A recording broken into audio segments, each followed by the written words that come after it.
Hello दोस्तों, नमस्कार। मैं विष्णु कुमार आप सभी का अपने यूट्यूब चैनल के इस वीडियो पर हार्दिक स्वागत करता हूं। दोस्तों, आज के इस वीडियो के माध्यम से मैं आप लोग को स्थितिज ऊर्जा के बारे में बताने वाला हूं, जिसमें दोस्तों मैं आप लोग को ये बताऊंगा कि जो स्थितिज ऊर्जा है ये वास्तव में दोस्तों होती क्या है, इसका जो परिभाषा है वो क्या होता है, और साथ ही इस ऊर्जा की कौन कौन सी विशेषताएं होती हैं, इसकी पहचान हम कैसे करते हैं, ये सारा चीज़ आप लोग को इस वीडियो के माध्यम से जानने को मिलेगा। और इनका दोस्तों हम लोग भौतिकी में जो व्यंजक है वो कैसे प्राप्त करते हैं वो भी आपको इसी वीडियो के माध्यम से सीखने को मिलेगा। तो अगर दोस्तों आप लोग स्थितिज ऊर्जा को अच्छे से समझना चाहते हैं तो इस वीडियो के लास्ट एंड तक आप लोग जरूर बने रहिएगा। तो आइए चलते हैं दोस्तों अपने टॉपिक पर।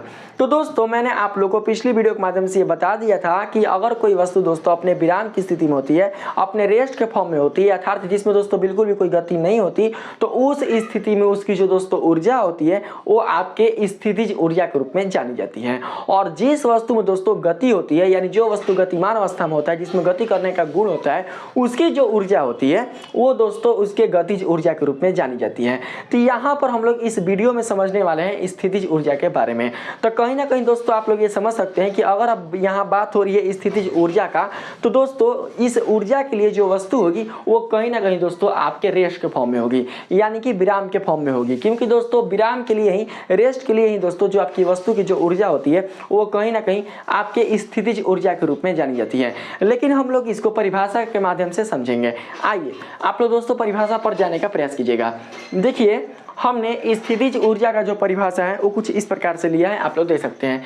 बताया जा रहा है किसी वस्तु को उसकी स्थिति या आकृति में परिवर्तन के कारण जो कार्य करने की क्षमता होती है उसे उस वस्तु की स्थितिज ऊर्जा कहते हैं। यानी कि अगर आप किसी वस्तु की स्थिति या उसकी आकृति में अगर आप परिवर्तन कर देते हैं और उसमें परिवर्तन होने के कारण उस वस्तु में कार्य करने की क्षमता आ जाती है, तो दोस्तों उसकी वही क्षमता आपके स्थितिज ऊर्जा के रूप में जानी जाती है। तो दोस्तों उसके लिए आप एक एग्जाम्पल यहाँ पर देख सकते हैं, मैंने लिया है। जैसे कि देखिए यहाँ पर जो एग्जाम्पल है आपका वो है बांध में जमा हुआ पानी। तो दोस्तों आप जानते हैं कि जो बांध होता है वो क्या करता है कि पानी को रोक कर रखता है, यानी कि बांध के अंदर जो पानी होती है वो दोस्तों स्टॉक रहता है, उसमें पानी जमा रहता है। तो जो दोस्तों पानी उसमें जमा रहता है तो कहीं ना कहीं दोस्तों उस पानी में क्या होती है, उस पानी में दोस्तों स्थितिज ऊर्जा संचित रहती है। यानी उस पानी में जो ऊर्जा होती है उसमें दोस्तों पोटेंशियल एनर्जी दोस्तों उसमें संचित रहती है। तो हम लोग कैसे समझेंगे कि उसमें जो ऊर्जा होती है वो उसमें स्थितिज ऊर्जा होती है। तो दोस्तों आप जानते हैं कि अगर कभी बाई चांस अगर बांध टूट जाता है और बांध के टूट जाने से जो पानी होती है वो दोस्तों जब इर्द गिर्द जब बहने लगती है, तो उस स्थिति में आप ये समझ सकते हैं कि जो पानी है उसमें जो बहाव का गुण है वो कहाँ से आ रही है। दोस्तों जो पानी बह रही है, यानी बांध टूटने के कारण जो पानी में प्रवाह का जो गुण आ रहा है वो दोस्तों कैसे आ रहा है, तो दोस्तों कहीं ना कहीं ऊर्जा के कारण आ रहा है। क्योंकि बहने का जो क्रिया है वो कहीं ना कहीं कार्य के रूप में हो रही है, और ये कार्य तभी हो सकती है जो अब उस वस्तु में ऊर्जा होगी। क्योंकि आप समझ सकते हैं कि जिस वस्तु के अंदर कार्य करने की क्षमता है तो कहीं ना कहीं उस वस्तु में ऊर्जा है, और जिस वस्तु में ऊर्जा है तो कहीं ना कहीं उस वस्तु में कार्य करने की क्षमता है। तो जब बांध टूट जाता है, तो जब पानी दोस्तों उस बांध से बाहर निकलने लगती है, तो आप समझ सकते हैं कि कहीं ना कहीं जो आपका पानी है वो गतिज ऊर्जा के रूप में आ चुकी है। यानी इसके दोस्तों कार्य करने की जो क्षमता है वो गतिज ऊर्जा के रूप में है। तो ये ऊर्जा उसको कहाँ से मिली, तो दोस्तों ये जो ऊर्जा है वो उसको मिली स्थितिज ऊर्जा के रूप में। यानी जो इसकी ऊर्जा थी पहले बांध में जो जमा पानी था आपका, उसमें दोस्तों इसकी जो ऊर्जा थी वो थी स्थितिज ऊर्जा के रूप में संचित है। और जब दोस्तों बांध टूट गया तो ये जो आपकी पानी है जब वो बहने लगा तो उसकी यही स्थितिज ऊर्जा दोस्तों आपके गतिज ऊर्जा के रूप में कन्वर्ट हो गई। तो आप समझ सकते हैं कि कहीं ना कहीं दोस्तों आपके बांध के अंदर जो जमा पानी होता है उसमें दोस्तों आपकी स्थितिज ऊर्जा होती है। उसी प्रकार से दोस्तों आप इसको ऐसे भी समझ सकते हैं, जैसे कि मान के चलते हैं कि अगर आप डब्बा में दूध लेने के लिए जाते हैं, ठीक है, तो दोस्तों जब आप डब्बा में दूध लेने के लिए जाते हैं या पानी लेने के जाते हैं, तो दोस्तों अगर उस डब्बा में कोई छेद नहीं होता तो दोस्तों आपका जो डब्बा होता है वो बिल्कुल भी नहीं छूता है, ठीक।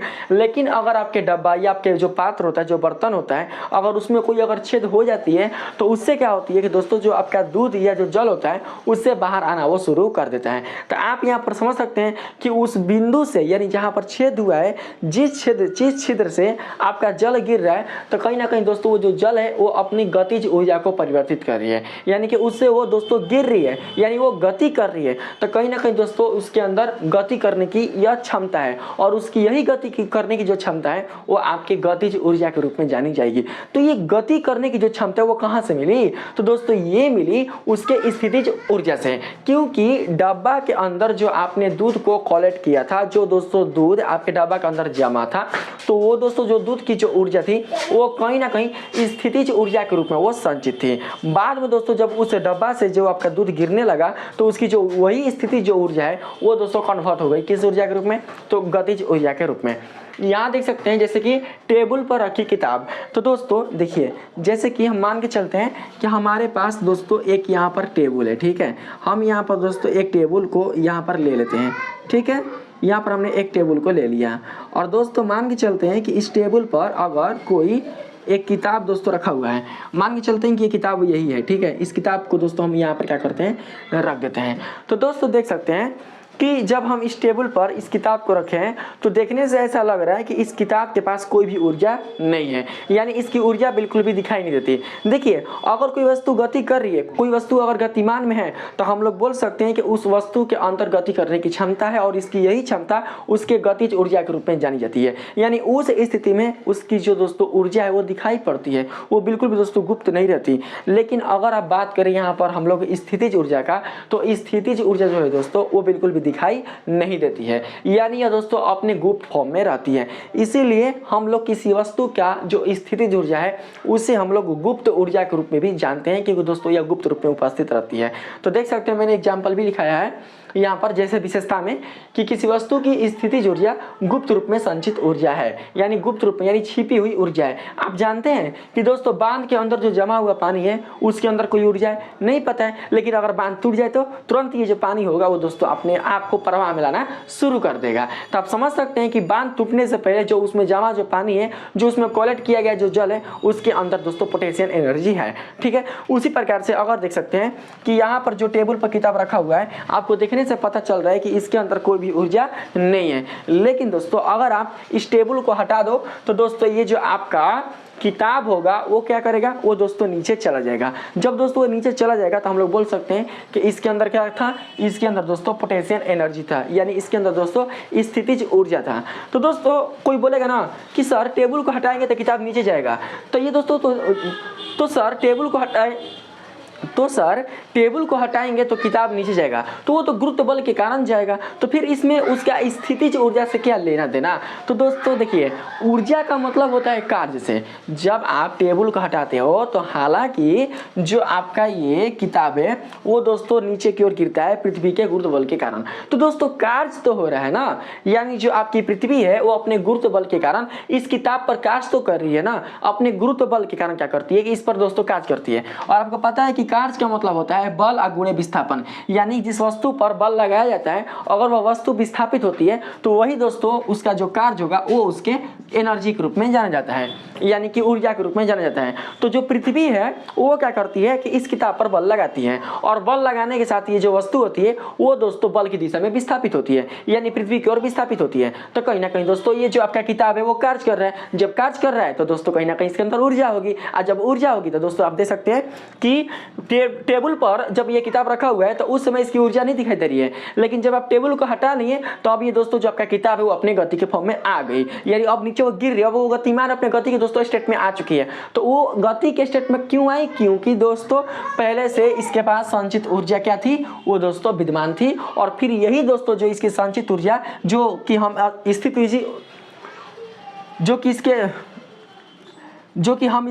जो कि स्थितिज ऊर्जा के रूप में जानी जाती है, वही दोस्तों गतिज ऊर्जा के रूप में कन्वर्ट हो जाती है, ठीक है। देखिए आप इसको फिर से ऐसे समझ सकते हैं, मकान की छत पर रखी ईंट। तो दोस्तों यहाँ पर जो मकान की छत पर रखी जो ईंट देखते हैं, तो मकान की छत पर अगर मान के चलते हैं बाई मिस्टेक से अगर मकान से कोई अगर ईंट गिर जाता है तो देखते हैं मकान से जब ईंट गिरता है तो उसके अंदर गति आ जाता है, यानी वो जो दोस्तों ईंट है आपका वो नीचे की ओर गिरती है। तो नीचे की ओर क्यों गिर रही है, क्योंकि जो पृथ्वी है वो उस पत्थर पर बल आरोपित करती है। जब उस पत्थर पर बल आरोपित करती है तो कहीं ना कहीं जो वस्तु है, जो पत्थर है, वो क्या करता है कि बल की दिशा में आरोपित हो रहा है। तो यहाँ पर हम लोग ये कह सकते हैं कि कहीं ना कहीं उस पत्थर पर कार्य किया गया, और जो आपने कार्य उस पर किया है ना, तो आपके द्वारा किया गया जो कार्य वही उसके दोस्तों स्थितिज ऊर्जा के रूप में संचित हो जाती है, और फिर यही जो इसकी स्थितिज ऊर्जा होगा वो आपके गतिज ऊर्जा के रूप में कन्वर्ट हो जाएगा। समझ रहे हैं ना? यानी कि जब दोस्तों आपके मकान से जब आपका अगर छत से मकान की छत से जब आपका दोस्तों पत्थर गिरेगा, तो जब दोस्तों पत्थर गिर रहा है तो पत्थर नीचे की ओर क्यों गिर रहा है? तो आपको पता है कि पृथ्वी उसे अपनी ओर खींच रही है। अपनी ओर कैसे खींच रही है? तो बल के कारण खींच रही है, बल के प्रभाव के कारण खींच रही है। और जब बल लग रहा है और बल की दिशा में आपकी जो वस्तु है वो विस्थापित हो रही है, तो कहीं ना कहीं दोस्तों उस पर कार्य किया जा रहा है, और जितना कार्य किया जा रहा है वही दोस्तों कार्य वो आपकी ऊर्जा के रूप में कन्वर्ट हो जाती है। ठीक है, उसको फिर आप ऐसे भी समझ सकते हैं, जैसे कि एक और एग्जांपल लिया जाए तब देख सकते हैं दोस्तों कि मान के चलते हैं कि पहाड़ियों पर या दोस्तों पर्वतों पर क्या होता है कि आपका जो जल है वो दोस्तों आपका संचित रहता है, आपका वो जमा रहता है। ठीक है, वो अपने वो समान अवस्था में रहता है, लेकिन जैसे ही आपके पहाड़ से अगर जल अगर वो दोस्तों नीचे गिरना शुरू करता है तो उस स्थिति में दोस्तों उस जल में गति करने की क्षमता आ जाती है। तो ये क्षमता कैसे आती है? तो दोस्तों ये क्षमता उसके स्थितिज ऊर्जा के कारण आती है, यानी कि उस पहाड़ से गिरने से पहले वो जो जल था उसके अंदर पोटेंशियल एनर्जी थी, उसके अंदर दोस्तों स्थितिज ऊर्जा थी, और जब आपने उसकी स्थिति में परिवर्तन कर दिया, स्थिति में परिवर्तन करने का मतलब कि जब दोस्तों अपने स्थान में परिवर्तन कर दिया, जब दोस्तों वो गिरना शुरू कर दिया, तो उसकी जो स्थितिज ऊर्जा है वही कन्वर्ट हो गई गतिज ऊर्जा के रूप में। ठीक है, तो दोस्तों अब थोड़ा सा हम लोग क्या करते हैं, यहाँ पर एक चीज़ और हम लोग समझते हैं। देखिए, हम सबसे पहले यहाँ पर एक चीज़ तो आपको बता दिए कि वह जो आपका स्थितिज ऊर्जा है किसी वस्तु का वो आपके गुप्त ऊर्जा के रूप में जानी जाती है, लेकिन यहाँ पर जो आपके स्थितिज ऊर्जा का जो व्यंजक है वो कैसे प्राप्त होता है उसे आप लोग समझिएगा। देखिए दोस्तों, यहाँ पर मैंने लिखा हुआ है स्थितिज ऊर्जा का व्यंजक। ठीक, देखिए अगर किसी वस्तु पर दोस्तों अगर आप बल लगा रहे हैं तो कहीं ना कहीं उस वस्तु में क्या होगा? द्रव्यमान होगा, क्योंकि दोस्तों आपका जो बल होता है वो किस राशि को व्यक्त करता है? तो द्रव्यमान गुणे त्वरण को व्यक्त करता है। तो देखिए, अगर हम कोई वस्तु अगर ले लेते हैं तो उसका द्रव्यमान जो मान लेते हैं कि उसका जो द्रव्यमान है वो m है, तो इसका व्यंजक हम लोग ऐसे प्राप्त कर सकते हैं, यदि m द्रव्यमान की किसी वस्तु को पृथ्वी तल से यानी पृथ्वी की सतह से h ऊंचाई तक उठाने में गुरुत्व बल के विरुद्ध किया गया कार्य W हो, तो यही कार्य उस वस्तु के स्थितिज ऊर्जा के रूप में संचित होगी। और इस प्रकार से हम लोग क्या कर सकते हैं कि इसका जो बीजीय व्यंजक है वो प्राप्त कर सकते हैं। जैसे कि आप देख सकते हैं कि यहाँ पर दोस्तों मान लेते हैं हम लोग कि जो आप ये दोस्तों ये जो आप सतह देख रहे हैं, तो मान के चलते हैं कि जो सतह है आपका वो पृथ्वी की सतह है, और इस पृथ्वी की सतह पर दोस्तों आपकी कोई जो वस्तु है वो दोस्तों यह उपस्थित है। तो जब दोस्तों ये वस्तु आपका इस पृथ्वी की सतह पर उपस्थित है तो कहीं ना कहीं दोस्तों इस वस्तु में भार होगा।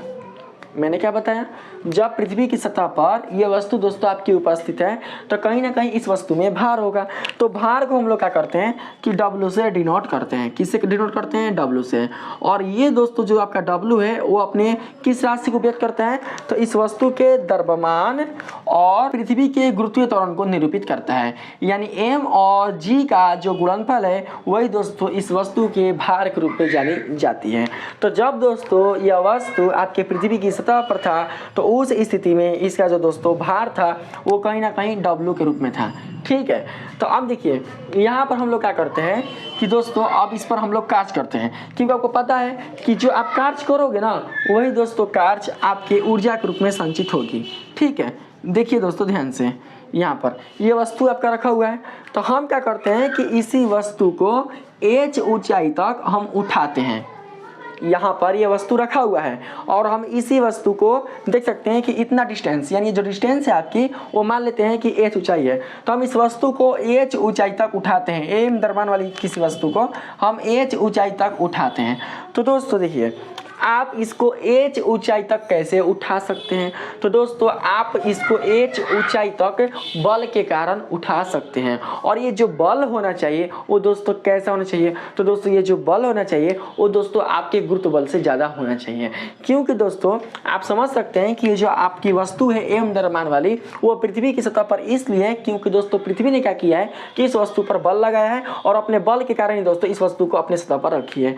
अगर आप पृथ्वी के गुरुत्व बल के विरुद्ध, यानी जितना बल दोस्तों पृथ्वी लगा रही है अगर उससे अधिक बल दोस्तों अगर आप इस वस्तु पर लगाओगे तभी क्या कर सकते हैं, आप इस वस्तु को दोस्तों इसके स्थान में परिवर्तन कर सकते हैं। तो मान के चलते हैं कि जो आपकी पृथ्वी की सतह पर उपस्थित ये जो आपकी वस्तु है, अगर आप गुरुत्व बल के विरुद्ध आप बल लगाकर इसको h ऊंचाई तक अगर दोस्तों आप उठाते हो, h ऊंचाई तक उठाते हो, तो कहीं ना कहीं दोस्तों आपने क्या किया है, इस वस्तु पर कार्य किया है, कि इस वस्तु को दोस्तों आपने बल की दिशा में विस्थापित किया। ठीक है, तो दोस्तों आप कहीं ना कहीं जब इस पर बल लगा रहे होंगे तो आप ऊपर की ओर लगा रहे होंगे, क्योंकि आपको वस्तु को ऊपर की ओर उठाना है। तो जब आप दोस्तों इसको ऊपर की ओर बल लगा रहे हैं तो आपके द्वारा लगाया गया जो बल है और इस वस्तु में जो विस्थापन हो रहा है वो आपके कार्य के रूप में जानी जाएगी।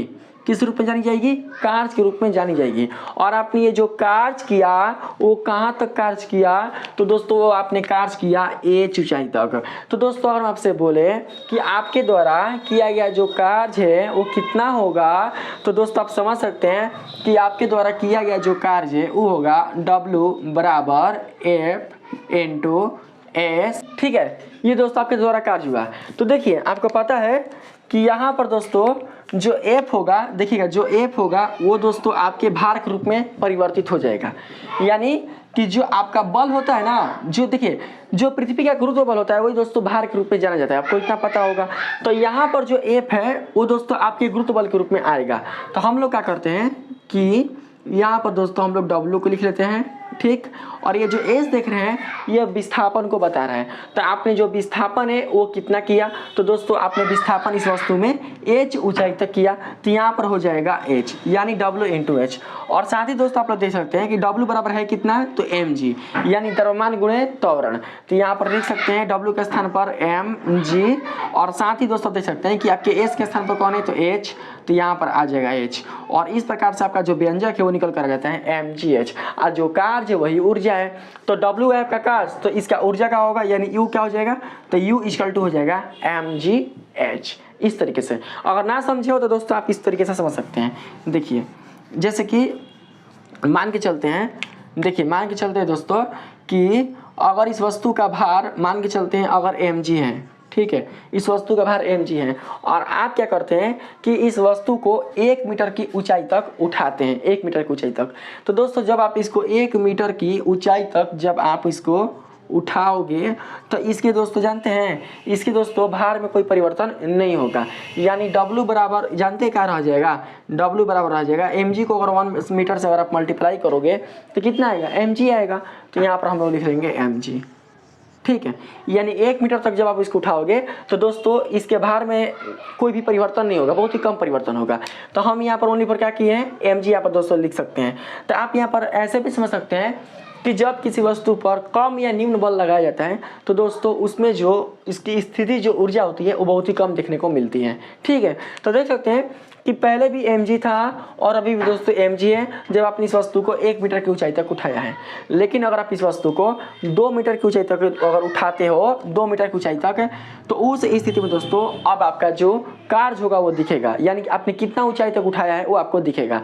तो 2 को अगर mg से गुणा कर दिया जाए तो आ जाएगा यहाँ पर 2mg मीटर, ठीक है। यहाँ पर 2mg मीटर हो जाएगा, क्योंकि आपका मान के चलते हैं क्या हो गया, मानो ना इकाई है, 2 इकाई तक आप उठा रहे हैं इसको, तो 2mg। फिर अगर आप 3 मीटर तक उठा रहे हो तो आपका आ जाएगा कितना, तो 3mg। फिर अगर आप 4, फिर 5, फिर 6, तो उसी प्रकार से मान लेते हैं कि आपने इस वस्तु को h ऊंचाई तक उठाया है, तो यहाँ पर कितना आ जाएगा, तो दोस्तों mg गुणे h बराबर हो जाएगा mgh, ठीक है। तो दोस्तों यहाँ पर जो W है आपका वो जानते हैं वो आपका भार नहीं है, वो क्या है, वो दोस्तों आपका कार्य है। यानी कि हाई आपका क्या हो गया mg, इतना दूर जो mg होगा वो आपका हो जाएगा बल, हाई हो जाएगा आपका विस्थापन। अब आप समझ गए हैं। तो दोस्तों देखिए इसका कैसे हम निकालते हैं, यहाँ पर व्यंजक देखिएगा, आप लोग इतना समझ चुके हैं। तो व्यंजक हम लोग प्राप्त करते हैं, कैसे प्राप्त करेंगे, तो देखिए कार्य बराबर होता है ऊर्जा। तो सबसे पहले भैया हम लोग क्या करते हैं, कार्य ले लेते हैं। तो यहाँ पर हो जाएगा कार्य, यानी कि दोस्तों हम W ले लेते हैं, W बराबर तो क्या होगा F I इंटू हो जाएगा S, ठीक। तो दोस्तों जो आपका F है वही तो W है ना, यानी कि आपका जो ये बल है वो किस बल के रूप में आएगा, गुरुत्व बल के रूप में। आज जो गुरुत्व बल होता है वो किसी वस्तु के भार को क्या करता है दोस्तों, सूचित करता है। तो हम लोग यहाँ पर ले लेंगे W, ठीक है। और यहाँ पर जो एस है उसको आप यहाँ पर एस ही रहने दो, ठीक। फिर W बराबर, ये जो W है किसके बराबर होगा, तो mg यानी द्रव्यमान गुणित त्वरण। किसी वस्तु का जो दोस्तों भार होता है वो द्रव्यमान गुणित त्वरण के गुणनफल के बराबर होता है। तो हम यहाँ पर लिख लेंगे mg, और यहाँ पर जो आपका s है, तो दोस्तों वस्तु का आपने कितना विस्थापित किया, तो h आपने विस्थापित किया h दूरी तक, तो यहाँ पर हो जाएगा h। तो इस हिसाब से दोस्तों आप देख सकते हैं कि जो आपकी ऊर्जा होगी, तो हम लोग इसको ऊर्जा को कर सकते हैं यहाँ पर E, यानी कि E यहाँ पर हो जाएगा P, बता रहा है पोटेंशियल एनर्जी। तो EP बराबर आपका आ जाएगा mgh, और इसको दोस्तों हम लोग क्या करेंगे, ऐसे बंद कर लेंगे। और यही दोस्तों आप जानते हैं आपका क्या हो जाएगा, यही आपका दोस्तों आपके स्थितिज ऊर्जा का यह दोस्तों आपका व्यंजक प्राप्त हो जाएगा। जितना दोस्तों आप इसको दूरी, जितना दोस्तों अगर आप इसको ऊंचा उठाते जाओगे, जितना ऊंचा उठाते जाओगे, जितना ऊंचा इसको उठाते जाओगे, इसकी दोस्तों जो स्थितिज ऊर्जा होगी वो उतनी ही बढ़ती जाएगी। क्योंकि जितना अगर आप इसको ऊंचा उठा रहे हो उतना दोस्तों आप कार्य कर रहे हो, और आपके द्वारा जितना कार्य किया जा रहा है वही कार्य इस वस्तु में संचित हो रहा है स्थितिज ऊर्जा के रूप में। और जितना ऊंचा उठाओगे, अगर उस मान के चलते हैं कि आपने इसको ए बिंदु तक उठाया, ठीक है, तो ए बिंदु तक अगर आप इसको उठाएं तो उस स्थिति में आपके द्वारा किए गए कार्य से इसको दोस्तों अपने से अतिरिक्त क्या मिला है, अपने से अतिरिक्त इसको दोस्तों ऊर्जा मिली है, जो कि स्थितिज ऊर्जा के रूप में जानी गई है। और जब दोस्तों यहाँ से आप वस्तु को छोड़ देते हो, और जब ये वस्तु फिर से अगर पृथ्वी के नीचे गिरेगी, यानी पृथ्वी की ओर गिरेगी, तो इसकी जो यही स्थितिज ऊर्जा होगी जो इसने कलेक्ट किया है वो अपने आप को गतिज ऊर्जा के रूप में कन्वर्ट कर लेगी। अगर वह पृथ्वी से टकराएगी तो इसकी जो यही स्थितिज ऊर्जा होगी वो दोस्तों आपके ध्वनि ऊर्जा के रूप में परिवर्तित हो जाएगी। क्योंकि टकराएगी तो कुछ ना कुछ आवाज करेगी, हो सकता है तितली भी फेंक दे, प्रकाश भी फेंक दे, तो दोस्तों यह प्रकाश ऊर्जा के रूप में भी कन्वर्ट हो जाएगी। तो ऐसे दोस्तों क्या होता है कि ऊर्जा का रूपांतरण होता है, आप इसको ऐसे समझ सकते हैं। तो दोस्तों इसलिए हमने यहाँ पर लिखवाया है, देखिए आप देख सकते हैं, स्थितिज ऊर्जा के संचित होने के लिए किसी आंतरिक बल के विरुद्ध बाह्य बल लगाकर कार्य करना आवश्यक है। देखिए दोस्तों इसके पास आंतरिक बल है, इसके पास आंतरिक बल है, लेकिन इसके आंतरिक बल के अतिरिक्त बाह्य बल लगाकर दोस्तों जो आपने इस पर कार्य किया है वही दोस्तों कार्य इसके स्थितिज ऊर्जा के रूप में संचित हो चुका है। ठीक है, देखिए जैसे कि मान लेते हैं यहाँ पर, देखो देखिए दोस्तों, जैसे कि मान के चलते हैं कि आपका धनुष है, ठीक है, ये दोस्तों आपका धनुष है, मान चलते हैं बी जैसा है आपका, ये धनुष है। दोस्तों देख सकते हैं कि जो आपकी धनुष की जो डोरी है वो किस रूप में है, तो ये दोस्तों अपने समान अवस्था के रूप में है, यानी ये समान रूप में है, ठीक है। लेकिन ऐसा नहीं है कि इसमें दोस्तों ऊर्जा नहीं है, इसमें दोस्तों ऊर्जा है, लेकिन दोस्तों इसकी जो ऊर्जा है वो इसके आंतरिक बल के कारण है, यानी आंतरिक बल के फलस्वरूप इसमें दोस्तों ऊर्जा क्या है, स्थितिज ऊर्जा के रूप में संचित है। लेकिन अगर आप क्या करते हैं कि इस डोरी के आंतरिक बल के अतिरिक्त अगर आप दोस्तों क्या करते हैं कि इस पर अगर आप बाह्य बल लगाते हैं, यानी आंतरिक बल के विरुद्ध अगर इस पर आप बाह्य बल दोस्तों लगाकर इसके आकृति में परिवर्तन करते हैं, क्योंकि स्थिति के साथ आकृति भी है, अगर आप आकृति में परिवर्तन करते हैं तो दोस्तों आपके द्वारा किए गए कार्य से इसको ऊर्जा की प्राप्ति होगी। देखिए जब आप इस पर मान के चलते हैं कार्य कर रहे हो तो दोस्तों मान के चलते इस डोरी को अगर आप खींच रहे हो तो ये डोरी क्या होती है, ये दोस्तों इतना दूर तक वो फैल जाती है, ठीक है। इतना दूरी तक क्या किया आपने दोस्तों, इस डोरी को आपने खींच दिया। जब आपने इस डोरी को खींचा है तो कहीं ना कहीं दोस्तों आपने इस डोरी पर कार्य किया है, और आपके द्वारा किए गए कार्य का दोस्तों ऊर्जा का जो रूपांतरण है वो दोस्तों इसमें स्थितिज ऊर्जा के रूप में संचित हो चुका है। और जब आप इस डोरी से दोस्तों अगर आप तीर को दोस्तों छोड़ते हैं तो जो तीर होता है वो दोस्तों जब आगे बढ़ता है तो आगे दोस्तों इस डोरी के स्थितिज ऊर्जा के कारण ही बढ़ता है, क्योंकि इसकी जो टोटल स्थितिज ऊर्जा होती है वो क्या करती है कि उस धनुष में से निकले गए जो आपका तीर है उसमें दोस्तों कन्वर्ट हो जाती है, यानी उसको गतिज ऊर्जा के रूप में कन्वर्ट कर देती है। इसको आप ऐसे समझ सकते हो, अगर आप धनुष के डोरी को थोड़ी दूरी तक अगर खींचोगे, मतलब थोड़ा कम खींचोगे तो जो दोस्तों आपकी तीर होगी वो कम दूरी तय करेगी, और थोड़ा ज़्यादा खींचोगे तो आपकी जो दोस्तों तीर होगी वो थोड़ी ज़्यादा दूरी तय करेगी, अगर दोस्तों थोड़ी और ज़्यादा खींचोगे तो आपका जो तीर होगा वो थोड़ा और ज़्यादा दूरी तय करेगा, अगर दोस्तों आप थोड़ा और ज़्यादा खींचोगे तो आपकी जो दोस्तों तीर होगी वो बहुत ही अधिक दूरी तय करेगा। तो आप समझ सकते हैं कि कहीं ना कहीं दोस्तों इसके दूरी का दोस्तों जो डिपेंड है वो कर रहा है स्थितिज ऊर्जा पर, जो कि इस डोरी पर दोस्तों आपको प्राप्त हो रहा है, ठीक है। तो यही चीज़ यहाँ पर बताया जा रहा है, आप लोग इसको समझकर रखना। यहाँ देख सकते हैं किसी वस्तु की स्थितिज ऊर्जा उस वस्तु की ऊंचाई और उसके द्रव्यमान पर निर्भर करती है। तो मैं आपको बताता हूँ, अभी तक देखिए लिए ऊंचाई का मतलब, यानी दोस्तों जितना आप इसको ऊंचा करते जाओगे इसकी स्थितिज ऊर्जा उतना ही कलेक्ट होते जाएगी, ठीक है।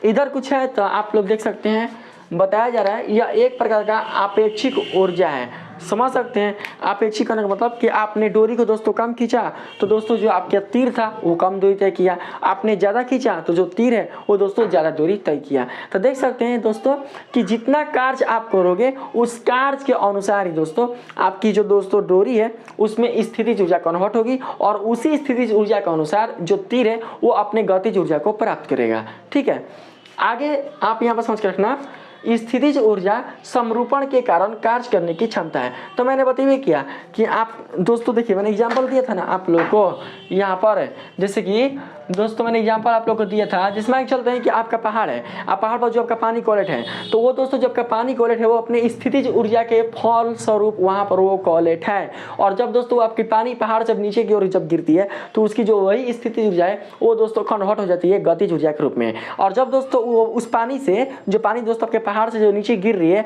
अगर उस पानी से दोस्तों अगर आप विद्युत का उत्पादन करते हैं, बिजली का उत्पादन करते हैं, तो फिर यही जो आपका पानी है वो दोस्तों कन्वर्ट हो जाती है विद्युत ऊर्जा में। जब आप इसी विद्युत ऊर्जा की सहायता से दोस्तों जब आप अन्य उपकरण चलाते हैं, जैसे कि मान के चलते हैं पंखा चलाते हैं, तो दोस्तों आपका जो पंखा है वो आपका कन्वर्ट हो जाता है गतिज ऊर्जा में। अगर दोस्तों अगर मान के चलते हैं अगर आप लाइट मारते हैं तो आपकी जो दोस्तों ऊर्जा है वो पानी वाली वो कन्वर्ट हो जाती है किस में, तो वो दोस्तों कन्वर्ट हो जाती है प्रकाशीय ऊर्जा में। तो ये आप समझ सकते हैं कि यह दोस्तों रूपांतरण है।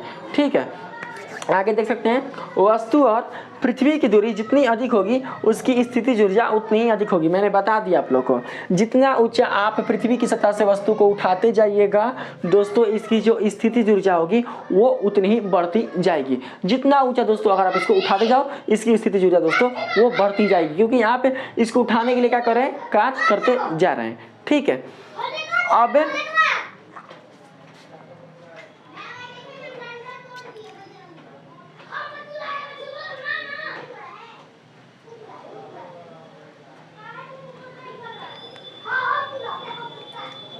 दोस्तों थोड़ा सा हम लोग क्या करते हैं आगे बात करते हैं ना दोस्तों, थोड़ा सा आप लोग समझिएगा। देखिए हाइट आप लोग समझा चुके हैं और इधर दोस्तों मैंने तीनों आप लोग को समझा दिया है। ठीक है, तो दोस्तों आप लोग यहाँ पर समझने की कोशिश कीजिएगा। देखिए ये इस वाले में 6 नंबर में ये भी मैंने आप लोग को समझा दिया है। ठीक है, किसी वस्तु की स्थितिज ऊर्जा उस वस्तु की ऊंचाई और उसके द्रव्यमान पर निर्भर करती है।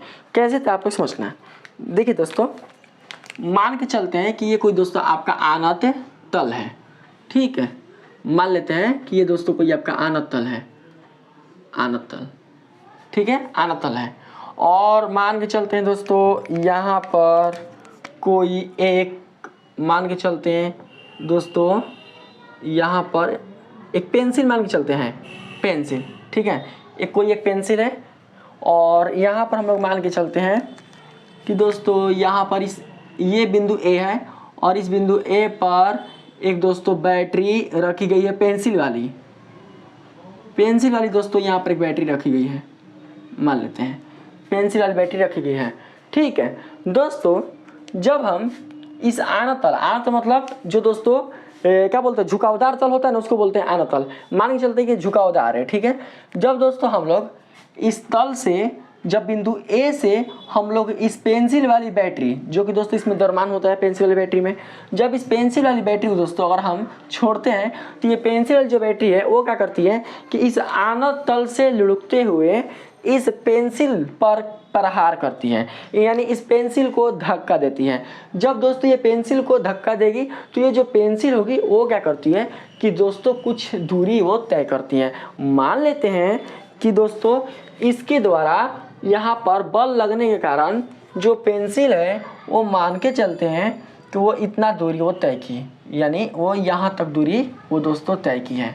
ठीक है, यहाँ तक इसके यहाँ पर प्रहार होने से, यानी जब इसने यहाँ पर आरोपित किया बल तो दोस्तों ये जो पेंसिल हो यहाँ तक क्या हुई, ये दोस्तों यहाँ तक रुक कर ये रुक गई। ठीक, अब यदि हम क्या करते हैं कि बिंदु बी से मान लेते हैं कि यहाँ पर हमारी बिंदु बी है। ठीक है, अब हम बिंदु बी से इसी पेंसिल को अगर हम दोस्तों रख कर इस बिंदु बी से क्या करते हैं पेंसिल वाली बैटरी को रख कर अगर हम लुढ़काते हैं।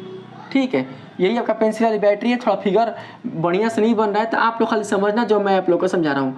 द्रव्यमान बिल्कुल भी बदला नहीं है पेंसिल वाली बैटरी का, वो आपका सेम ही है। बस यहाँ पर स्थान बदल गया है, यहाँ पर काफ़ी ऊंचा था और यहाँ पर दोस्तों ये नीचा है। ठीक है, जब यहाँ से हम इस बैटरी को दोस्तों छोड़ते हैं तो ये बैटरी क्या करती है, जब रुक कर इस पेंसिल पर दोस्तों जब बल आरोपित करती है तो उस स्थिति में जो आपकी पेंसिल होती है वो मान के चलते हैं कि वो यहीं तक दूरी तय करती है। कहाँ तक, तो यहीं तक। ठीक, यहीं तक दूरी तय करती है। तो दोस्तों आपने क्या देखा, आप इसमें क्या देख सकते हैं दोस्तों, आपने ये देखा जब ये पेंसिल दोस्तों ऊंचाई पर थी तो इस पेंसिल बैटरी द्वारा जो दोस्तों इस पेंसिल पर काज किया गया तो दोस्तों ये जो पेंसिल है आपकी वो क्या की कि यहाँ तक दूरी तय की, यानी कि इससे यानी इस पेंसिल की अवस्था से उसने बहुत ही अधिक दूरी तय किया है। ठीक है, अधिक दूरी तय किया है। और जब बिंदु बी, तो बिंदु बी देख सकते हैं, तो जो बिंदु बी है वो दोस्तों आपके बिंदु ए से काफ़ी वो नीचा है ना। जब वो नीचा है तो यहाँ से जब पेंसिल को दोस्तों लुकाया गया इस पेंसिल वाली बैटरी को, तो इसके बल के प्रभाव के कारण जो आपकी ये पेंसिल है वो क्या करती है कि वो यहीं तक दूरी तय करती है, यहीं तक, मात्र यहीं तक वो दूरी तय करती है। तो आप समझ सकते हैं कि आपकी वस्तु की जो स्थितिज ऊर्जा है वो ऊंचाई पर निर्भर करती है। यानी जब ये ऊंचा था तो उस स्थिति में आपका जो पेंसिल है वो अधिक दूरी तय किया, और जब दोस्तों ये कम ऊंचाई पर आ गया तो इसके कारण जो आपकी पेंसिल है वो दोस्तों अधिक दूरी तय नहीं की, वो कम दूरी तय की। तो ये किसके कारण, ये दोस्तों हुआ है आपके ऊंचाई कारण, यानी ऊंचाई पर होने से इसकी स्थितिज ऊर्जा बढ़ गई थी और इसकी बढ़ी गई स्थितिज ऊर्जा कारण ये जो आपकी पेंसिल वो अधिक दूरी तय की थी। ठीक है, जब यहाँ पर दोस्तों बी बिंदु पर जब आपका पेंसिल वाली बैटरी थी तो यहाँ पर इसकी जो स्थितिज ऊर्जा थी वो कम थी और इसीलिए आपकी जो ये पेंसिल है वो कम दूरी तय की थी। अगर हम यहाँ पर पेंसिल बैटरी के स्थान पर अगर दोस्तों हम कोई टॉर्च की बैटरी का प्रयोग करते हैं तो आप जन्मे करते हैं कि जो टॉर्च की बैटरी होती है वो दोस्तों पेंसिल वाली बैटरी से कुछ भारी भी होती है और आकार में भी दोस्तों वो बड़ा होती है। ठीक है, मान के चलते हैं कि ये दोस्तों आपकी कौन सी आपका यह बैटरी है, तो ये दोस्तों मान के चलते हैं यह आपका टॉर्च वाली बैटरी है और यहाँ पर ही मान लेते हैं ये आपकी टॉर्च वाली बैटरी है। ठीक, टॉर्च वाली। तो दोस्तों जब आप बिंदु ए से इस टॉर्च वाली बैटरी को इस आणत तल से जब आप लुकाओगे तो जानते हैं ये जो आपकी पेंसिल है जहाँ पर देखो, जहाँ पर पेंसिल वहीं पर रहेगी, इसमें दोस्तों कोई बदलाव नहीं करेंगे। तो ये जो आपकी पेंसिल वो क्या करती है कि वो दोस्तों बहुत ही अधिक दूरी तय करती है। मान के चलते हैं कि ये जो पेंसिल है आपकी वो दोस्तों दूरी तय करती है यहाँ पर तय करती है। ठीक है, तो देख सकते हैं कि जब आपकी पेंसिल वाली जो बैटरी थी उसके कारण आपकी जो ये पेंसिल थी वो यहीं तक दूरी तय की, लेकिन जब पेंसिल वाले बैटरी के स्थान पर जब आपका दोस्तों टॉर्च वाली बैटरी आ गई तो उसके कारण जो आपका ये पेंसिल है जहाँ पर रखा गया है पहले और अभी भी वहीं पर है, तो ये दोस्तों जो आपकी दूरी है वो यहाँ तक तय की, यानी कि इस बिंदु तक उसने तय किया। अगर दोस्तों मान लेते हैं कि बिंदु बी से जब हम इसी टॉर्च वाली बैटरी को लुढ़काते हैं तो इस बैटरी के प्रभाव के कारण ये जो आपकी पेंसिल है वो क्या करती है कि वो यहीं तक दूरी तय करती है, यानी यहाँ तक वो दूरी तय करती है। तो यहाँ तक दोस्तों जो दूरी तय हुआ था वो बिंदु ए से पतारका जो पेंसिल वाला बैटरी था ना वहाँ से हुआ था, लेकिन जब आप बिंदु बी पर जो आपने टॉर्च वाला बैटरी लिया है उसी बैटरी से दोस्तों ये यहाँ तक दूरी तय कर दे रहा है। तो किसके कारण, तो ये दोस्तों द्रव्यमान के कारण, क्योंकि पेंसिल वाली बैटरी की तुलना में आपके टॉर्च वाली बैटरी का जो द्रव्यमान होता है वो ज़्यादा होता है। तो दोस्तों इसीलिए आप समझ कर रखना कि किसी वस्तु की जो स्थितिज ऊर्जा है वो उस वस्तु की ऊंचाई और उसके द्रव्यमान पर डिपेंड करती है। ठीक है, आगे देख सकते हैं 7 नंबर पर, इसमें बताया जा रहा है गुरुत्व बल द्वारा किया गया कार्य वस्तु के प्रारंभिक और अंतिम स्थितियों की ऊर्ध्वाधर ऊंचाइयों के अंतर पर निर्भर करता है, ना कि उस पथ पर जिस पर वस्तु ने गति की है। इसको आप समझने के लिए दोस्तों ऐसे समझ सकते हैं। देखिए मान के चलते हैं दोस्तों कि आपके पृथ्वी की सतह से, देखिए ये आपका पृथ्वी की सतह है। ठीक है, इस पृथ्वी की सतह पर आपका कोई एक वस्तु रखा हुआ है। ठीक है, और ये जो आपकी वस्तु है वो मान के चलते हैं कि इतनी दोस्तों यह ऊंचाई तक आया है, यानी इस वस्तु को इतनी ऊंचाई तक दोस्तों उठाया गया है, इतनी ऊंचाई तक उठाया गया है। ठीक है, समझ के रखना। ठीक, फिर अगर मान चलते हैं कि ये आपकी जो वस्तु है, यहाँ पर मान लेते हैं ये जो आपकी वस्तु है, इस वस्तु को यहाँ तक लाने के लिए जितना ये ऊंचा है ना, इस ऊंचाई तक लाने के लिए इस वस्तु को दोस्तों मान के चलते हैं कि देख सकते हैं एक ऐसे, एक ऐसे, एक ऐसे, फिर एक ऐसे, ऐसे, ऐसे और फिर ऐसे। यानी यहाँ पर डायरेक्ट ये जो वस्तु है वो यहाँ तक पहुँच चुकी है, यानी कि जो वस्तु है आपकी वो डायरेक्ट यहाँ तक पहुँच चुकी है। ठीक, लेकिन दोस्तों यहाँ पर जो यही वस्तु है, यही वाली जो वस्तु है वो क्या की है कि इस रास्ते से होते हुए, यानी ऐसे ऐसे ऐसे ऐसे ऐसे दूरी तय करते हुए यहाँ तक वो आई है। तो दोस्तों हमें बिल्कुल भी इस रास्ते पर डिपेंड नहीं होना है, यानी कि जिस रास्ते से, यानी जिस पथ पर आपने वस्तु को इतने ऊंचाई तक लेकर गए हैं आप, तो हमें उस पथ पर बिल्कुल भी डिपेंड नहीं रहना है। हमें दोस्तों केवल डिपेंड रहना है दो वस्तुओं की ऊंचाई पर। अगर हम बोलें कि इन दो वस्तुओं की जो ऊंचाई होगी वो कैसी होगी, तो ऊंचाई यानी विस्थापन, ये तो दूरी डिपेंड कर रहा है, तो इसकी जो ऊंचाई होगी वो इसी वस्तु की ऊंचाई के वो बराबर होगी, यानी इतना होगी। देखो इतना होगी, इतना होगी। अगर दोस्तों आप लोग निकालोगे स्थितिज ऊर्जा, तो जो स्थितिज ऊर्जा आपको यहाँ पर प्राप्त होगा वही दोस्तों स्थितिज ऊर्जा यहाँ पर भी प्राप्त होगा। क्यों प्राप्त होगा? क्योंकि दोस्तों हमारा जो मतलब रहता है वो केवल वस्तु के भार और उसके ऊंचाई से रहता है, यानी mgh। यही ना होता है फार्मूला स्थितिज ऊर्जा का, जो मतलब रहता है वो रहता है केवल वस्तु के भार और उसके ऊंचाई से रहता है। तो ऊंचाई है ये ना बा, तो ऊंचाई है जहाँ ये ना बा, तो हमारा पथवा से क्या लेना देना है? हमको पथ से कोई लेना देना नहीं है। हमें बस पृथ्वी की सतह और उस सतह से जो वस्तु की ऊंचाई है उसको दोस्तों हम लोग क्या करते हैं, उस पर विचार करते हैं। तो इसीलिए यहाँ पर हमने बताया है गुरुत्व बल द्वारा किया गया कार्य वस्तु के प्रारंभिक और अंतिम, हाई है प्रारंभिक, हाई है अंतिम स्थितियों की ऊर्ध्वाधर ऊंचाइयों के अंतर पर निर्भर करता है, ना कि उस पथ पर जिस पर वस्तु ने गति की है। यानी वस्तु ने किस पर गति की है? तो दोस्तों उसने इस पथ पर गति की है। अगर वस्तु ने इस पथ पर गति की है तो दोस्तों इसकी यही जो पथ है वो इसके इस ऊंचाई के बराबर होगी, यानी इसके इक्वल हो जाएगी। ठीक है, तो दोस्तों इतना सारा था आपका स्थितिज ऊर्जा से संबंधित तथ्य, आपके दोस्तों परिभाषाएं, और साथ ही स्थितिज ऊर्जा की जो पहचान था वो दोस्तों मैंने आप लोग करना सिखा ही दिया, और जो इनके व्यंजक थे उसका दोस्तों मैंने आप लोग को प्राप्त करना सिखा दिया। तो अगर इतना सब कुछ आप समझ जाते हैं स्थितिज ऊर्जा से संबंधित, तो दोस्तों समझिए कि आपकी स्थितिज ऊर्जा में कोई भी प्रॉब्लम नहीं हो सकती। थोड़ा बहुत आप लोग खोजते हैं कि सर रिंग वाला आपने बिल्कुल भी हमें नहीं बताया। तो दोस्तों देखिए, आप जो स्प्रिंग देखते हैं ना, जैसे कि मान के चलते हैं कि अगर बच्चा का जो खिलौना वाला जो गाड़ी आता है, अगर आप उसमें दोस्तों चाबी कसते हैं, चाबी जो आप कसते हैं, तो दोस्तों जब आप चाबी कसते हैं तो चाबी कसने के लिए आप क्या करते हैं, उस पर आप कार्य करते हैं। जब आप कार्य करते हैं तो आपके द्वारा किया गया कार्य ही उस चाबी में क्या होती है, उस चाबी में संचित हो जाती है। और संचित हो रही है, कलेक्ट हो रही है, तो कहीं ना कहीं दोस्तों वो स्थितिज ऊर्जा के रूप में हो गई। और जब आप उस चाबी को छोड़ते हो तो वो गाड़ी आगे की ओर बढ़ने लगती है। तो वो गाड़ी आगे की ओर इसलिए बढ़ती है क्योंकि दोस्तों उसमें स्प्रिंग रहता है, स्प्रिंग वो क्या करता है, वो बढ़ जाता है। ठीक है, यानी पुनः से अपने वो समान अवस्था में आना चाहता है। तो जितना समय दोस्तों अपने समान अवस्था में लाने में लगाएगा उतने समय तक आपकी जो गाड़ी होगी वो चलती रहेगी, यानी उतने ऊर्जा के कारण वो गाड़ी आगे की ओर वो बढ़ती रहेगी। जैसे कि मान के चलते हैं, यहाँ पर आप समझ के रखना। देखिए मान लेते हैं कि दोस्तों ये आपका स्प्रिंग है। ठीक है, स्प्रिंग है, तो ये दोस्तों स्प्रिंग की जानते हैं ये समान अवस्था है, ये समान अवस्था है। ठीक, अगर हम इसको कंप्रेस करते हैं तो दोस्तों ये स्प्रिंग आपके इस रूप में आती है, इसको कंप्रेस करते हैं तो ठीक है। अगर इसको हम लोग फैला देते हैं तो आपकी जो स्प्रिंग है वो दोस्तों इस अवस्था में आ जाती है।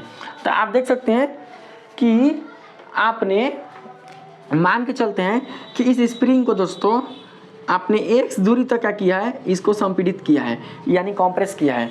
और मान लेते हैं कि इसमें दोस्तों आपने x दूरी तक क्या किया है, इसको दोस्तों आपने फैलाया है। ठीक है, तो कहीं ना कहीं दोस्तों इसको संपीड़ित करने के लिए और इसको फैलाने के लिए आपने इन स्प्रिंगों पर, यानी इस स्प्रिंग पर आपने कार्य किया है। और जो दोस्तों आपने कार्य किया है वही कार्य इस स्प्रिंग पर दोस्तों क्या होगा, स्थितिज ऊर्जा के रूप में संचित हो जाएगा। और जैसे ही दोस्तों आप इस पर कार्य करना बंद कर दोगे तो फिर आपके द्वारा लगाए गए कार्य के फलस्वरूप जो इसमें स्थितिज ऊर्जा आएगी, वही जो दोस्तों स्थितिज ऊर्जा है वो पुनः से गतिज ऊर्जा के रूप में कन्वर्ट हो जाएगा और ये अपने समान अवस्था में आ जाएगा, यानी इस रूप में वो आ जाएगा। अगर दोस्तों आप इसको फैलाओगे तो दोस्तों क्या होगा कि पुनः से वो अपनी स्थिति में आएगा, तो आने के लिए गति करेगा, यानी अपने गतिज ऊर्जा के रूप में कन्वर्ट हो जाएगा। तो उस स्थिति में इसकी जो दोस्तों समीकरण होगा वो आपके जानते किस रूप में आएगा, ये आपकी गतिज ऊर्जा के रूप में आएगा। ये सारा चीज़ आप लोग समझ के रखना। देखिए समझाते हैं। यहाँ पर ध्यान से मान लेते हैं दोस्तों कि आपका ये जो रिंग है, ये जो आपका स्प्रिंग है, इस स्प्रिंग का कोई ना कोई तो द्रव्यमान होगा। तो मान लेते हैं इस स्प्रिंग का जो द्रव्यमान है वो है m, ठीक है। यहाँ पर जो है आपका जो स्प्रिंग है ये समान अवस्था में, मान लेते हैं इसका द्रव्यमान है m, और यहाँ पर कोई तो बल नहीं लग रहा है भैया, आपने हिजा तो कोई बल ना लगाया, तो यहाँ पर जो बल है आपका वो है कैसा, तो शून्य, इसमें कोई भी आपने बल नहीं लगाया। लेकिन आपने क्या किया दोस्तों कि इस पर दोस्तों आपने बल लगाया, किस पर, तो इस पर दोस्तों आपने बल लगाया। तो मान लेते हैं कि ये जो बल है, जब आपने इस पर बल लगाया तो ये जो बल है आपका वो आता है kx के रूप में। दोस्तों ये kx क्यों आया, सुनना आप लोग, यहाँ पर जो आप बल लगा रहे हैं ना स्प्रिंग को दबाने में या स्प्रिंग को एक्सपेंड करने में, तो उसमें दोस्तों आप लोग प्रत्यास्थ बल लगा रहे हैं। यहाँ पर दोस्तों जो बल काम करता है वो प्रत्यास्थ बल काम करता है। जिस प्रकार से आप लोग समान बल में जानते हैं कि समान बल बराबर होता है, यानी F बराबर होता है द्रव्यमान और गुणे कितना होता है दोस्तों, होता है त्वरण। गुरुत्वीय बल के रूप में अगर आप जानते हैं, जिसको हम लोग भार बोलते हैं, उसमें दोस्तों आपका आता है F बराबर द्रव्यमान और गुणे गुरुत्वीय त्वरण, यानी m गुणे g।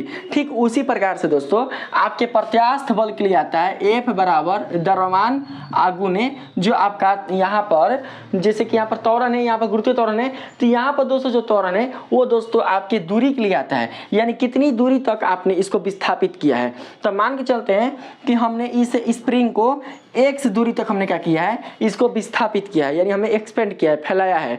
तो दोस्तों ये क्या होगा कि यहाँ पर आ जाएगा x, और इसलिए दोस्तों हम लोग क्या करेंगे कि लिखेंगे mx लिख दीजिएगा, k का लिखोगे डायरेक्ट लिख देना mx, इस तरीके से समझे आप लोग, समझ के रखे ना कि ये आपकी दूरी बता रही है, दूरी, और यही दूरी दोस्तों क्या होगा आपके त्वरण के रूप में जाना जाएगा। तो अब हम लोग क्या करते हैं कि निकालते हैं दोस्तों औसत बल। तो आप जानते हैं कि औसत बल क्या करते हैं, हम लोग योग कर निकालते हैं। तो दोस्तों अगर हम औसत बल निकाले तो औसत बल बराबर क्या हो सकता है, F बराबर जैसे कि F1 प्लस F2 बटा में हो जाएगा 2। तो देखिए F1 यानी कि हाई होगा, यानी जब आपका स्प्रिंग समान रूप में था, जब आपने उस पर कोई बल आरोपित नहीं किया था, तो उस समय दोस्तों इस पर जो लगने वाला बल था वो शून्य था, वो 0 था, ठीक है। तो हम लोग क्या करेंगे कि F1 पर स्थान पर हम लोग लिख लेंगे 0, और जो आपका F2 है यानी इसको मान लेंगे हम लोग F2, यानी जब इसमें दोस्तों आपने बल लगाया तो उस स्थिति में आपका जो बल है वो mx के रूप में प्राप्त हुआ, ठीक है। तो हम यहाँ पर क्या करते हैं, लिखते हैं mx बटा में हो जाएगा 2, तो बराबर में आपका आ जाएगा कितना, तो mx बटा में आपका हो जाएगा 2, ठीक। और दोस्तों आप जानते हैं कि अगर आपने इस पर कार्य किया है, आपने इस स्प्रिंग पर कार्य किया है, तो कार्य बराबर क्या होता है, W बराबर आपका होता है F I इंटू एस। मेरे बात तो समझना, थोड़ा शॉर्ट बता रहे हैं, बस समझते रहना कैसे प्राप्त करते हैं हम लोग व्यंजक। W बराबर एफ एस, यानी कि आपने इस स्प्रिंग पर कार्य किया, तो दोस्तों कार्य का जो आपका यहाँ पर व्यंजक है वो आएगा F इंटू एस के रूप में। अब हम क्या करते हैं कि यहाँ पर लिखेंगे बराबर में, जो कार्य होता है वही तो ऊर्जा होती है, तो हम लोग इस कार्य को ऊर्जा के रूप में ले लेंगे। कौन सी ऊर्जा, तो दोस्तों हम लोग यहाँ पर U ले लेंगे, ठीक है। और जब हम लोग ऊर्जा के रूप में ले लिए तो F के स्थान पर क्या आएगा, देखिए है ना F है ना F है, यानी ये दोस्तों बताता है कौन सा F, कौन सा बल, तो औसत बल। तो हम लोग इस औसत बल के स्थान पर रखेंगे mx बटा में 2 को, तो लिखेंगे आ जाएगा mx बटा में 2। अब देखिए ये s है, तो दोस्तों आपने इसको कितनी दूरी तक विस्थापित किया है, आपने इस रिंग को, इस स्प्रिंग को कितनी दूरी तक विस्थापित किया है, तो आपने x दूरी तक विस्थापित किया है। तो हम लोग यहाँ पर क्या करेंगे, s के स्थान पर लिख लेंगे x। तो उस हिसाब से देख सकते हैं कि यहाँ से 1/2 बाहर निकाल लेंगे, और यहाँ पर हो जाएगा m और फिर हो जाएगा x², यानी यहाँ पर आपका जो व्यंजक है वो प्राप्त होगा u बराबर 1/2 mx का होल स्क्वायर। यही दोस्तों स्प्रिंग का क्या है, यही आपका व्यंजक है। तो इतना सारा कुछ मैंने आप लोगों को बिल्कुल अच्छी तरीके से बता दिया था, आप लोग बिल्कुल भी मत भूलना कहाँ से कौन आया, कैसे आया, किस प्रकार से आया, वो सारा चीज़ मैंने आप लोग को बिल्कुल अच्छी तरीके से बता चुका है। औसत बल का मतलब होता है कि आखिर आपको स्प्रिंग को खींचने में या दबाने में औसत जो बल है वो कितना लग रहा है, इसीलिए दोस्तों हमने यहाँ पर बल का जो मान है उसे हमने लिखा है। तो अगर ये वीडियो दोस्तों आप लोग को अच्छा लगा है, इस वीडियो के माध्यम से आप लोगों ने बिल्कुल अच्छी तरीके से स्थितिज ऊर्जा को समझ लिया है, तो प्लीज़ दोस्तों आप लोग ऊर्जा के साथ ही बिल्कुल अच्छे तरीके से पढ़िएगा। अपने दोस्तों पढ़ाई पर ध्यान दीजिएगा और कोशिश कीजिएगा कि जो दोस्तों आपको कॉन्सेप्ट समझ में नहीं आ रही है आप हमें कमेंट कीजिएगा, मैं दोस्तों आप लोग को बिल्कुल अच्छी तरीके से समझाने का प्रयास करूंगा। तो अगर ये वीडियो अच्छी लगी तो प्लीज़ दोस्तों आप लोग इस वीडियो को लाइक करें, सब्सक्राइब करें और अपने दोस्तों में भी शेयर करें। मिलते हैं फिर से एक नए वीडियो के साथ, तब तक के लिए धन्यवाद।